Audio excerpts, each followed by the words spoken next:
সারদা তিনটি মামলায় বেকসুর খালাস সুদীপ্ত সেন ও দেবযানী মুখার্জি 11 নম্বর জুডিশিয়াল ম্যাজিস্ট্রেট দুজনকেই বেকসুর খালাস করেন।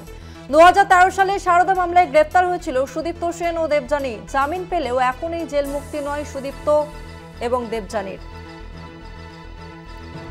সারদা কাণ্ডে তিনটি মামলায় বেকসুর খালাস হলেন অর্থলগ্নি সংস্থার কর্ণধার সুদীপ্ত সেন এবং সংস্থার অন্যতম কর্ত্রী দেবযানী মুখোপাধ্যায়। 2013 সালে হেয়ার স্ট্রিট থানায় 3টি এফআইআর রুজু হয়েছিল তাদের নামে। 3টি মামলায় বেকসুর খালাস, তবে এখনই জেল মুক্তি নয় সুদীপ্ত এবং দেবযানীর।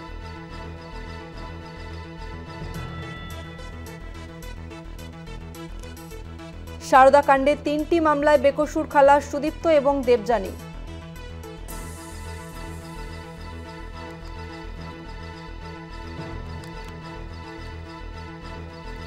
আরও একবার জানিয়ে রাখবো, সারদা 3টি মামলায় বেকসুর খালাস সুদীপ্ত সেন এবং দেবযানী মুখার্জি।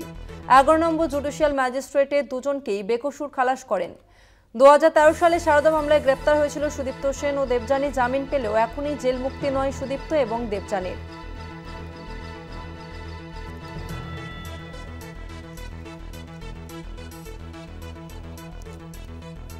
আমরা আরো বিস্তারিত জানবো। আমাদের সঙ্গে নিউজ রুম থেকে সরাসরি রয়েছে আমাদের প্রতিনিধি অরিত্র। আজকে শুনানিতে ঠিক কোন কোন বিষয় উঠে এলো?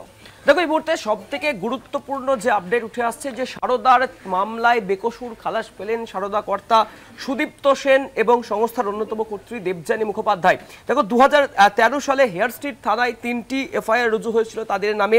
3টি মামলা মিলিয়ে প্রায় 10 থেকে 15 লক্ষ টাকার প্রতারণার অভিযোগ উঠেছিল। পরে রাজ্য সরকার তাদের বিরুদ্ধে মামলা করেছিল এবং সেই মামলাতেই মঙ্গলবার ব্যাংশাল আদালত সুদীপ্ত এবং দেবযানীকে বেকসুর খালাস এর নির্দেশ দেয়। যদিও তাদের বিরুদ্ধে এখনো একাধিক মামলা রয়েছে, সেই মামলাগুলি বিচারাধীন রয়েছে।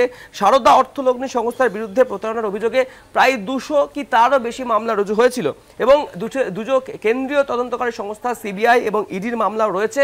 ফলে এই 3টি মামলাতে রাজ্য সরকারের করা এই যে 3টি মামলা, সেই 3টি মামলাতে বেকসুর খালাস হলেও তাদের কিন্তু এই মুহূর্তে জেল মুক্তি হচ্ছে না, তাদেরকে আরও বেশ কিছুদিন জেলেই থাকতে হবে। দেখো, আজকে আদালতে অর্থাৎ ব্যাংশাল কোর্টের যে ম্যাজিস্ট্রেট, সেখানে যে সওয়াল জবাব পর্ব হয় সেখানে দেবযানী মুখোপাধ্যায়ের হয়ে সওয়াল করেন আইনজীবী শুভজিৎ বল এবং অভিজিৎ বল। আইনজীবীদের দাবি যে এই 3টি মামলায় সাক্ষী হিসেবে 50 জনের নাম থাকলেও প্রায় 15 জনের কোনো সাক্ষ্যই পাওয়া যায়নি, সাক্ষ্য গ্রহণ করাই সম্ভব হয়নি। যারা প্রতারিত হয়েছিলেন বলে অভিযোগ তুলেছিলেন তারা প্রতারণা এবং বিশ্বাসভঙ্গ প্রমাণ করতে পারেননি বলেই দাবি করেছেন এই আইনজীবী।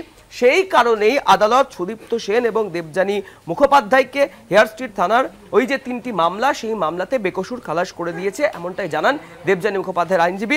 এবং এই 3টি মামলায় গুরুত্বপূর্ণভাবে যে বিষয়টা উল্লেখ্য যে এই 3টি মামলায় সারদা কর্তা সুদীপ্ত সেন এবং দেবযানী মুখোপাধ্যায়ের বিরুদ্ধে প্রথম মামলা, এমনটাই জানা যাচ্ছে।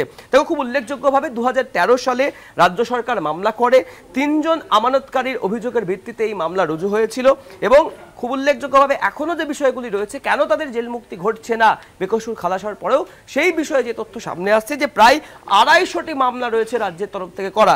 সেই মামলায় জামিন পেয়েছেন 250টি মামলার মধ্যে তারা জামিন পেয়েছেন 214টি মামলায় এবং জামিন পেলেও কিন্তু তাদেরকে জেলেই থাকতে হবে, কারণ কেন্দ্রীয় তদন্তকারী সংস্থা সিবিআই এবং ইডি তাদেরও বেশ কিছু মামলা রয়েছে এবং সেই মামলাগুলি বিচারাধীন। খুব উল্লেখযোগ্যভাবে এই প্রথমবার সারদা গোষ্ঠীর বিরুদ্ধে কোনো মামলার রায় দান হলো। খুব উল্লেখযোগ্য বিষয় যে সারদা গোষ্ঠীকে নিয়ে রাজ্য উত্তাল হয়েছিল, আর্থিক প্রতারণা সহ একাধিক বিষয় সামনে এসেছিল, একাধিক বুড়ি অভিযোগ উঠেছিল এবং সুদীপ্ত সেন এবং দেবযানী মুখোপাধ্যায় একটা অন্যতম মুখ হয়ে গেছিলেন এই প্রতারণা কাণ্ডে। সেই ঘটনাতে সারদা গোষ্ঠীর বিরুদ্ধে এই প্রথমবার কোনো মামলার রায়দান করলো ব্যাংশাল আদালত এবং দেবযানী মুখোপাধ্যায় ও সুদীপ্ত সেনের কিন্তু এখনই জেল মুক্তি ঘটছে না, কারণ তাদেরকে জেলেই থাকতে হচ্ছে। উল্লেখযোগ্যভাবে দেবযানী মুখোপাধ্যায় রয়েছেন দমদম সেন্ট্রাল জেলে এবং সুদীপ্ত সেন রয়েছেন প্রেসিডেন্সি জেলে। অর্থাৎ সব মিলিয়ে যে বিষয়টা সামনে উঠে আসছে যে এই সারদা মামলায় প্রথম রায়দান হলো, একই সাথে তাদের যে রাজ্যের করা যে 3টি মামলা, সেই 3টি মামলাতে বেকসুর খালাস পেলেও তাদের এখনই জেল মুক্তি হচ্ছে না, কারণ তাদের বিরুদ্ধে এখনই ভুরি মামলা রয়েছে যেগুলি সবকটি বিচারাধীন। ধন্যবাদ তোমাকে অরিত্র।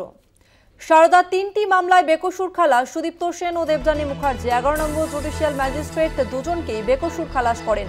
2013 সালে সারদা মামলায় গ্রেপ্তার হয়েছিল সুদীপ্ত সেন ও দেবযানী। জামিন পেলেও এখনই জেল মুক্তি নয় সুদীপ্ত এবং দেবযানীর।